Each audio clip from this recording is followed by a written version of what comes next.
Hello, everyone. Well, it is noon. We are going to go ahead and get started.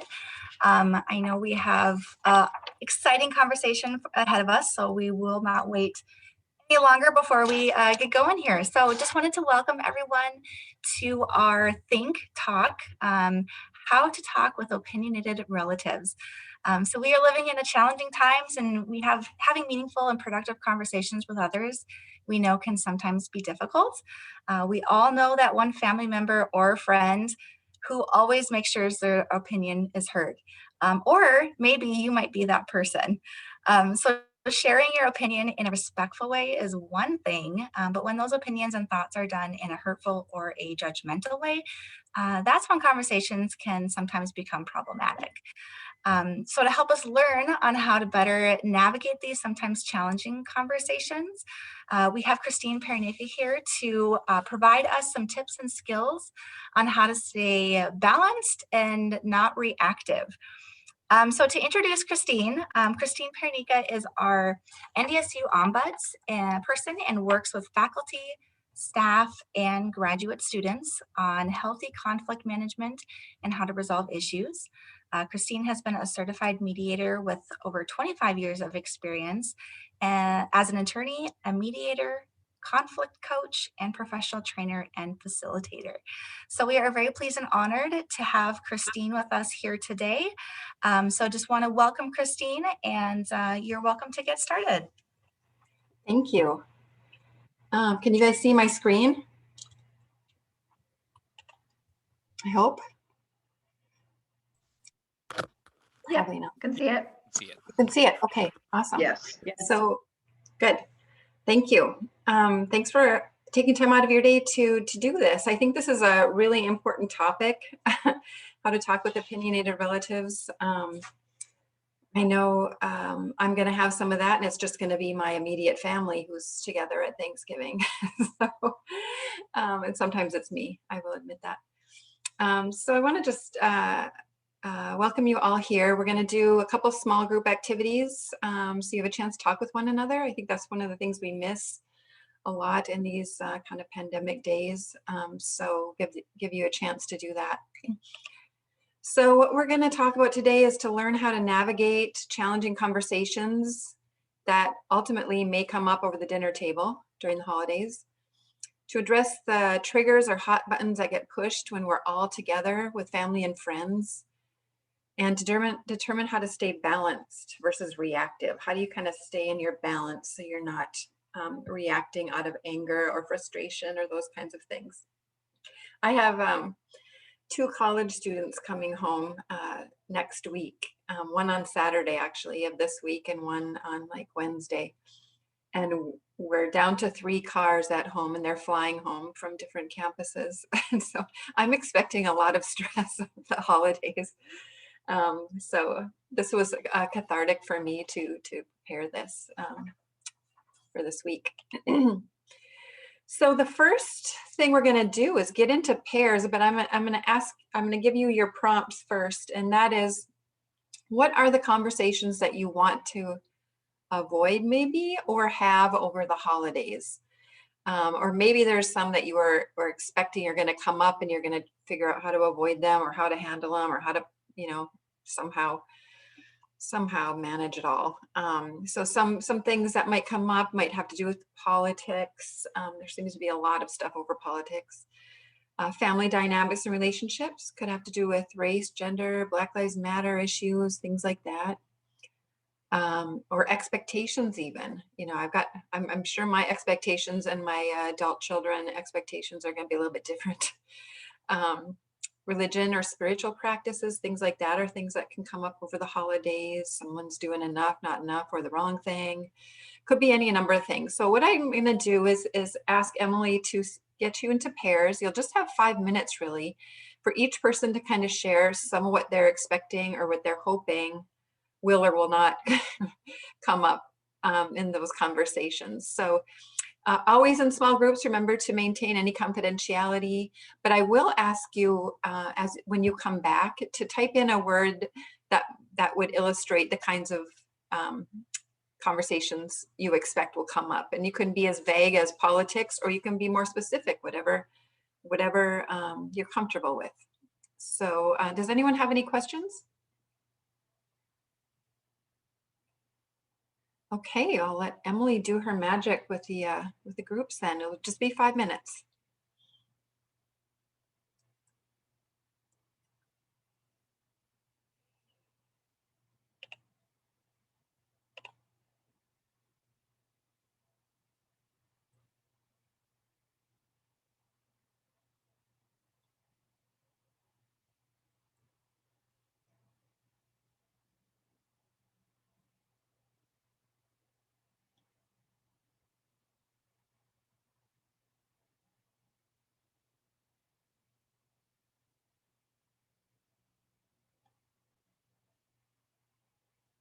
So when I got my invite, I could choose later, and I just didn't join the group.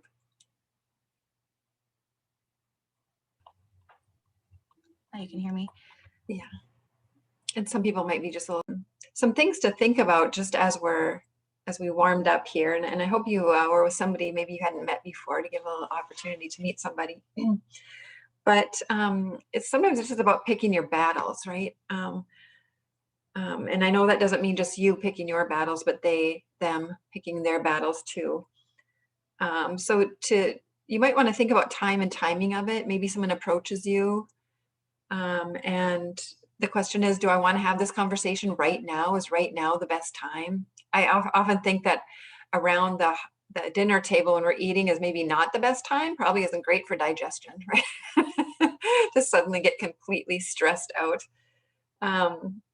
And if I'm not willing to have it right now, am I willing to have it later? So I can just say, hey, could we have this chat on a walk after dinner or later or something like that?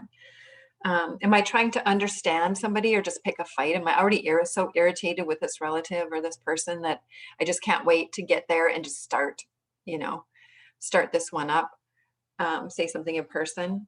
Or are they trying to do that? What seems to be the intention, behind it? Will what I want to talk about change anybody's mind? That's kind of weighing the importance of it. Some people would say that, some experts out there would say that having the goal of changing someone's mind isn't the best goal to have, because it usually leads us to push too hard. And when we push, people push back, or they just, turn around and walk away.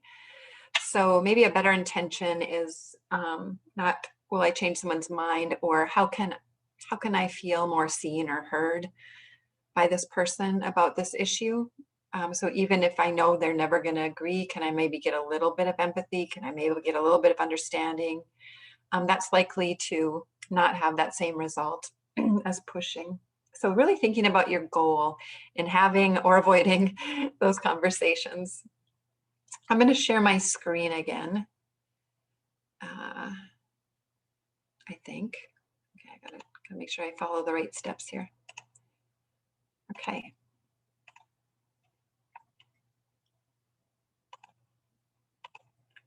Okay, so what makes these conversations difficult?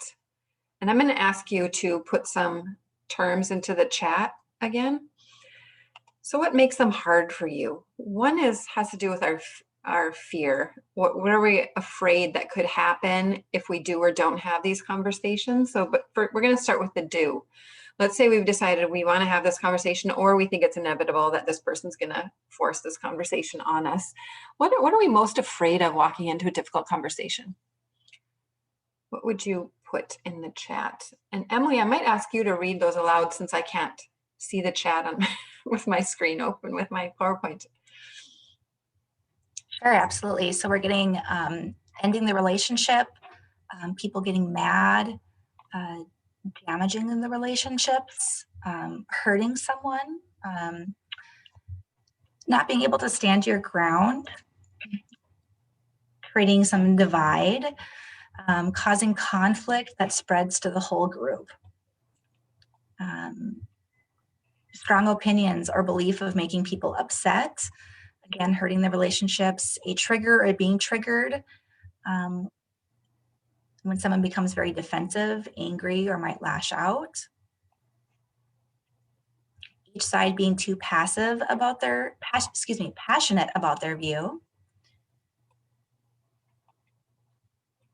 escalating emotions to the point where the conversation is counterproductive, loss of respect or being labeled due to differences of opinions, delusionment, person isn't who you thought they were, people feeling left out when everyone else is on the other side,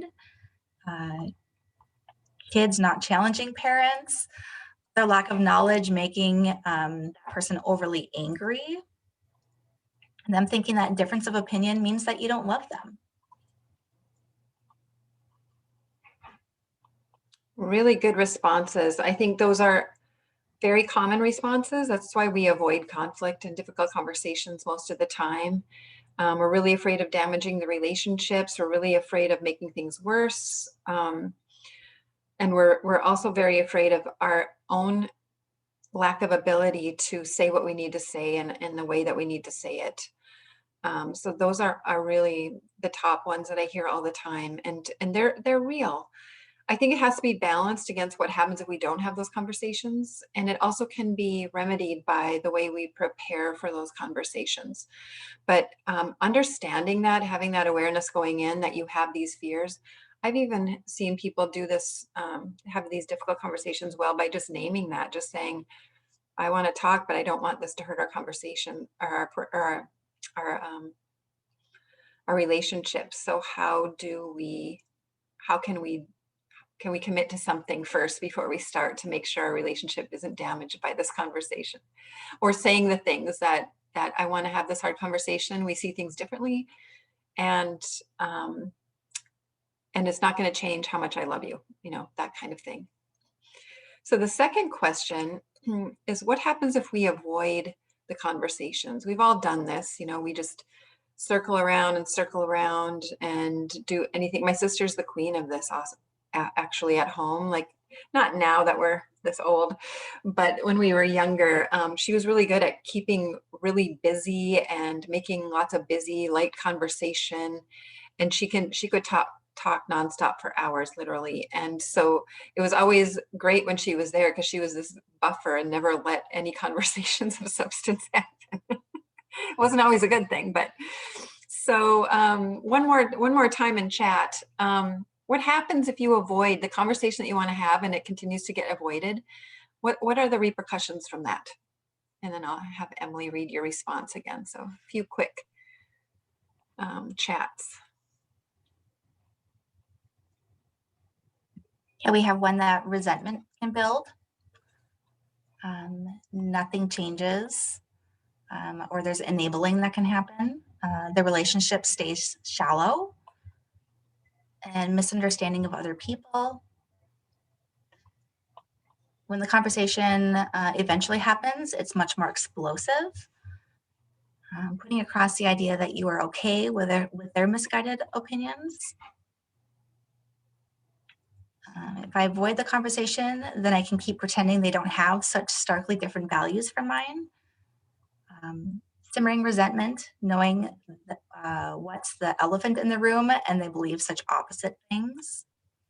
It can result in angry conversations with aligned people later on. You start walking on eggshells out of fear of that reoccurrence that can happen.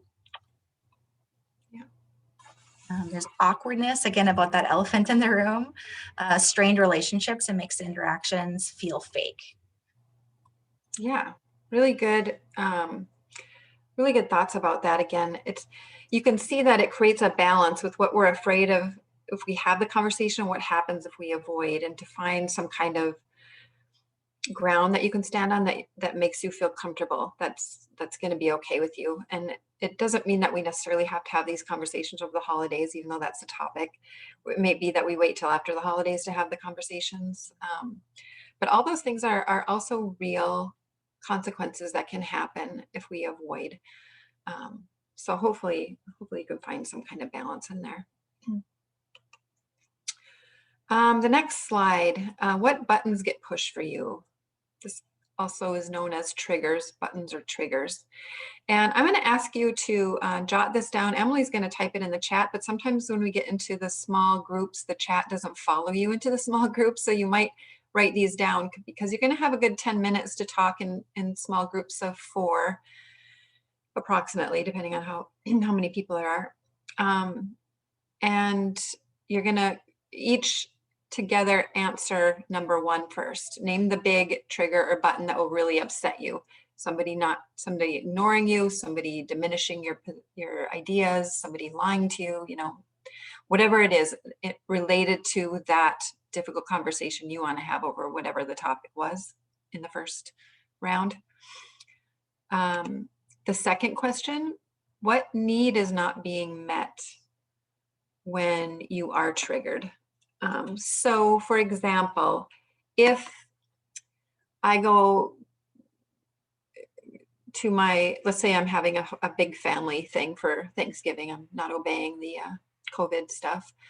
And so we have a big group, and my parents are there, for example, and I feel like whenever I start bringing something up, I'm kind of patronized by them. And the need that's not being met for me there is they're not recognizing me for the 55-year-old person that I am. They're still treating me like a child, so I'm not feeling heard or seen or even really acknowledged.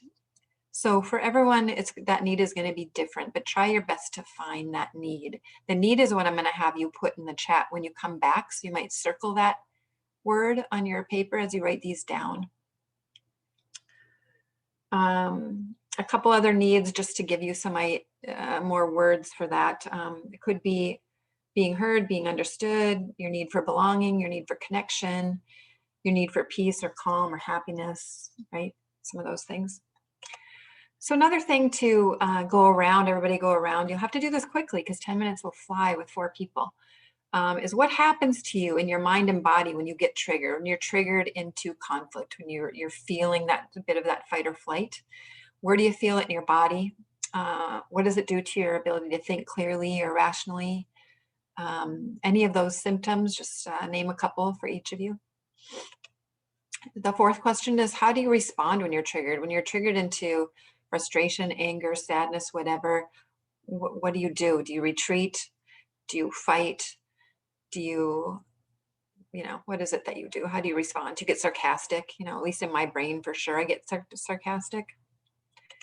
5, how would you prefer to respond? You know, even though they've pushed this button, you know, if it was perfect, if you could be perfect in that moment, what would your response be? And how do you recover from being triggered? Let's say you're in that fight or flight. How do you move back into that state of calm?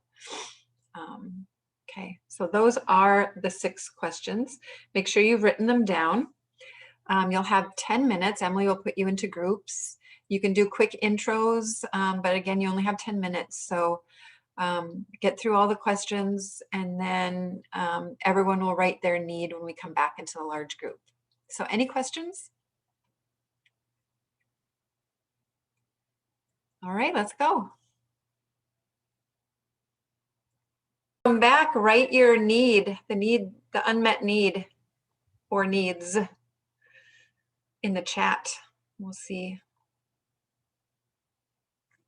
what comes up. I hope you had enough time to talk. Go ahead and put your need in the chat, the unmet need. Nope, here they come.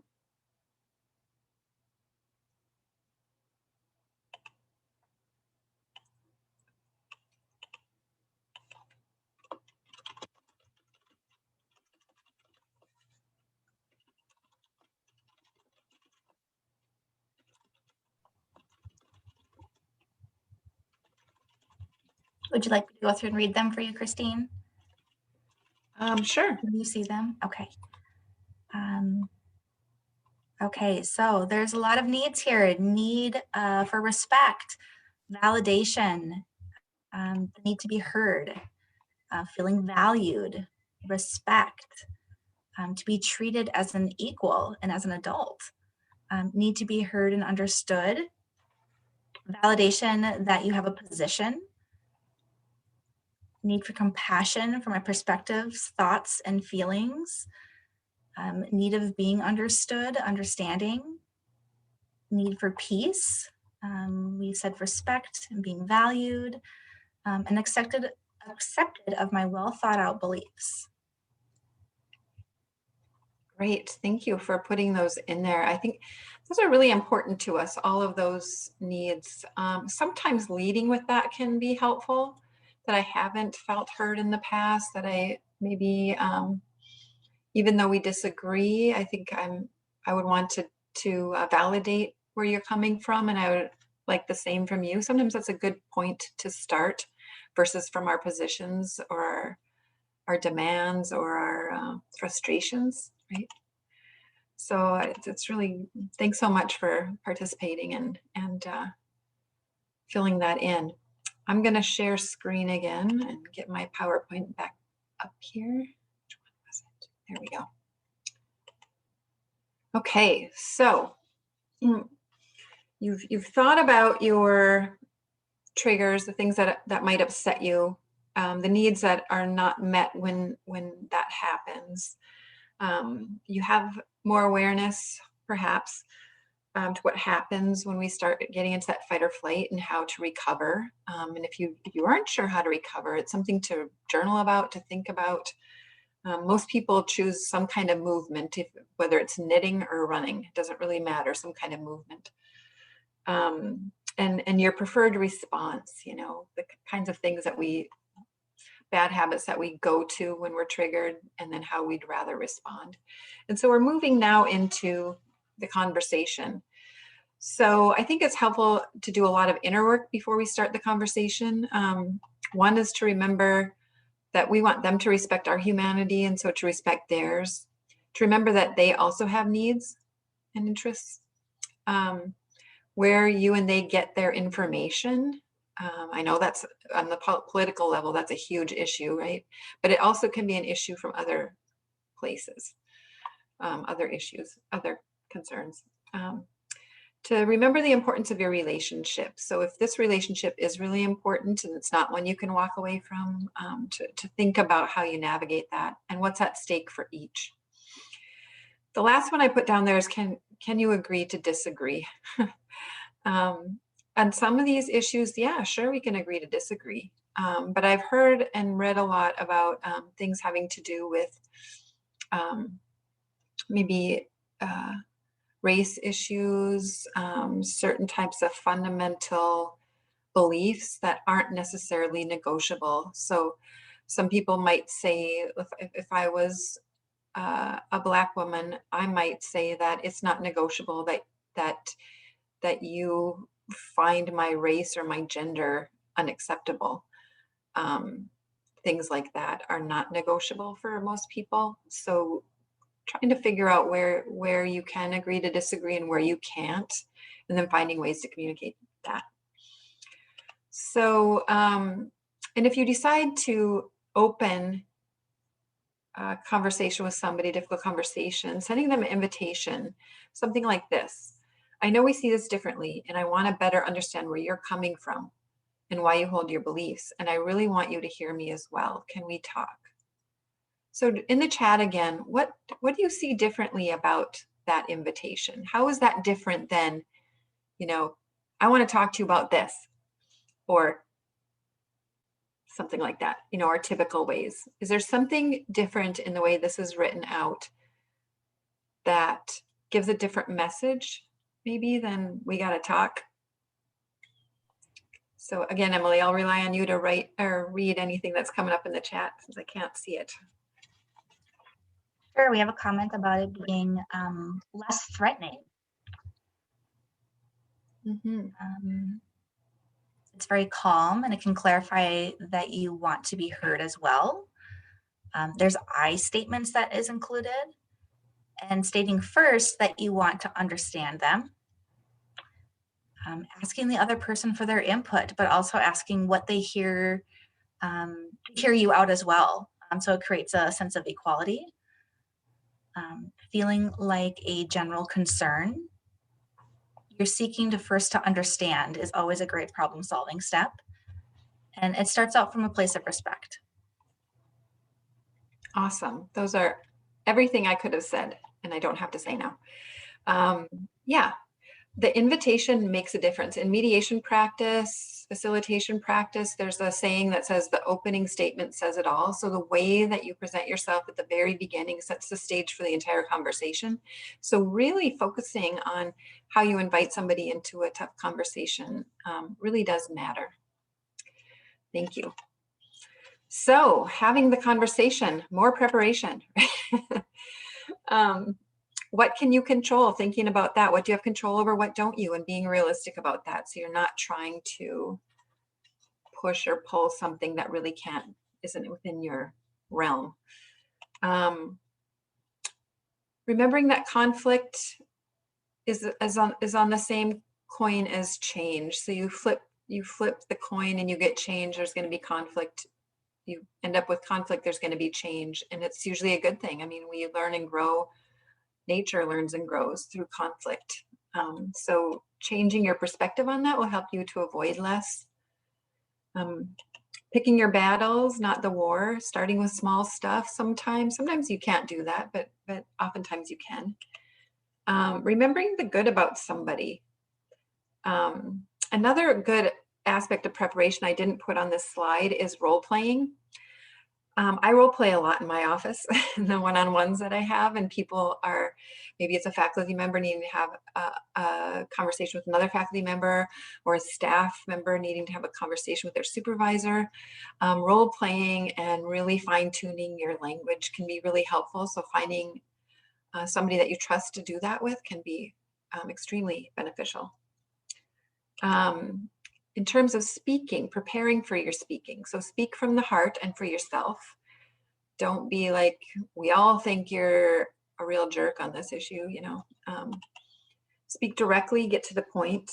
Don't dance around the issue too long. People get impatient when we do that.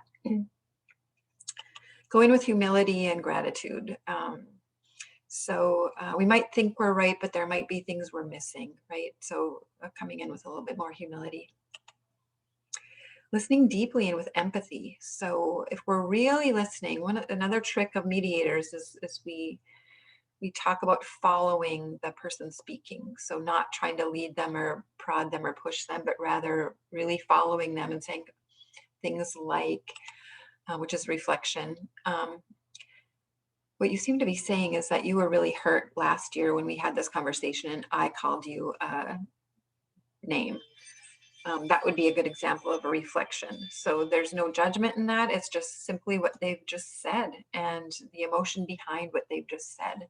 It's a simple thing to do, and it really opens people up when we do that. And it has been seen in research to have a reciprocal approach. So if you do that, they're more likely to do that too. So I'm going to go back to empathy for a minute, and I'm going to stop share, and we're going to watch a short video clip on empathy because it's so important, and we don't always do it very well. We'd like it to be done to us much better than it is, but it doesn't always happen that way. So this might help you. It might help you to help other people to demonstrate empathy better.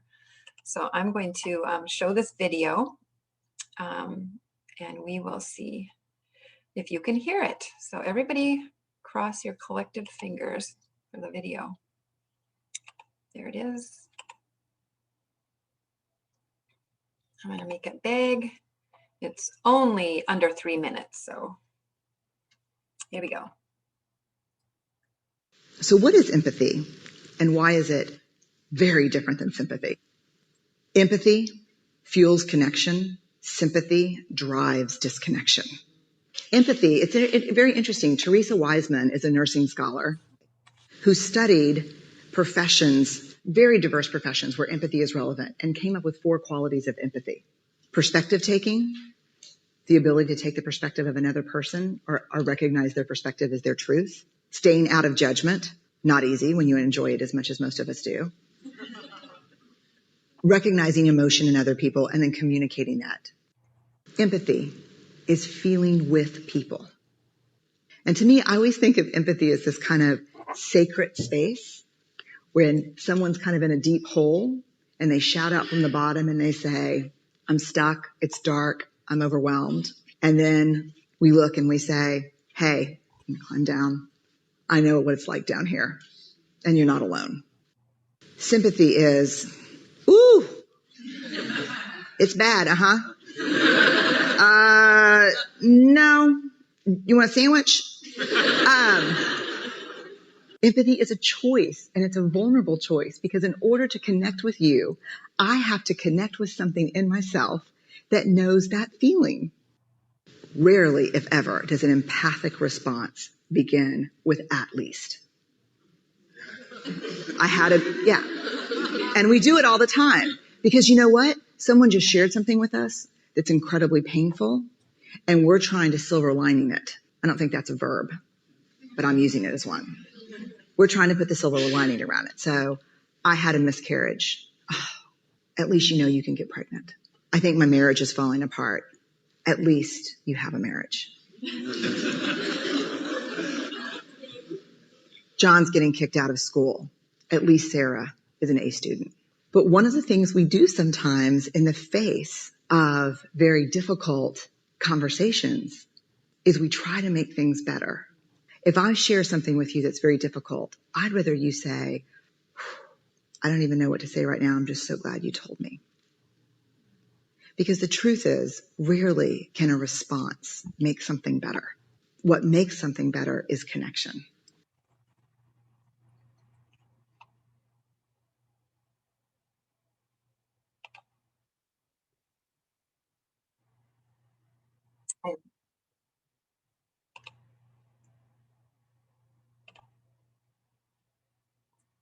Okay, I love that. Have some of you seen that before? Possibly, yeah, I'm seeing some nods. Every time I watch it, I think I'm still not doing that well enough. I need to keep working on that. I need to keep remembering that it's about feeling with, not sympathizing. It's about connecting with them, and our own shared feelings, that we have that shared. We've all felt those ways before, even though we don't agree with why they're feeling the way they're feeling. We can empathize with the emotion, right? So I think it's good to remember that we need to do better with that, and that empathy is really where it's at. Like maybe I'm talking with my mom. My mom's got different political beliefs than I do, and it's really hard. But I sometimes will just empathize with her. Like you're really frustrated, that your candidate, whatever, or, I know you're scared about the future, things like that can go a long way. And maybe you don't even want to have, for me, I don't even want to tell her why I don't think the same way politically as she does, because she won't be able to do this anyway. So I know not to have that expectation, right? Okay. I've got one final slide, I think. Oh, yeah, okay.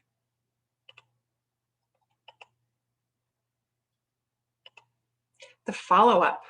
So remembering that after this has happened, it's not the end. Like I had a great example from when I was working at UND at the Conflict Resolution Center, and there was an issue that I was having with a staff member who I really valued, but there were some concerns, and we finally had this really great conversation, and we taught this stuff, of course. And so I thought, okay, a couple of days later, I need to go back. So I went back and thanked her for the conversation and told her it meant a lot to me, and asked her how she was feeling. How's it going for you? I said, I think we should keep it going. I thought the conversation went really well. And then I said, I just want to, for me, what we both agreed to is that you were going to do A, B, and C, and I was going to do X, Y, and Z. And I just want to make sure that you're still good with that you haven't had a change of heart. And turned out that she didn't understand it that way. She thought she was doing X, Y, Z, and I was doing A, B, C. So it was an opportunity to clarify. It's a good workplace example. It would be different in a family situation. But to remember how important following up is, even if all you say are these three things. Another thing is maybe it was a really deep-hearted conversation. And you want to talk about the relationship, like, wow, that was a really hard conversation. I want to make sure that our relationship is okay still, or maybe it was a really great conversation and I want to think about what's changed for me, and I really have more admiration for you, things like that. Apologize if you need to. Saying things like, I can see I hurt you when I said this, and I'm really sorry. And not, I'm sorry, but you really ticked me off. So in other words, it's justified and I'm not really sorry because it's your fault. So apologies are another area where we could have shown a video and work on that. And what are the takeaways? What do you learn about yourself and the other person? That might be something that you do for yourself in the follow-up. Maybe that's not a conversation, but what did I learn about myself about this? What did I learn about them? How do I go forward with this? So I'd like to, let's see, how much time do we have left? I gotta check my thing. We've got about 2 or 3 minutes to see if you have questions, and I want you to feel free to speak out loud, or to put it in the chat if you have specific questions. So we'll take a little time for that before Emily and her staff close up this session. So I'm going to watch the chat, but feel free to unmute yourself and ask a question.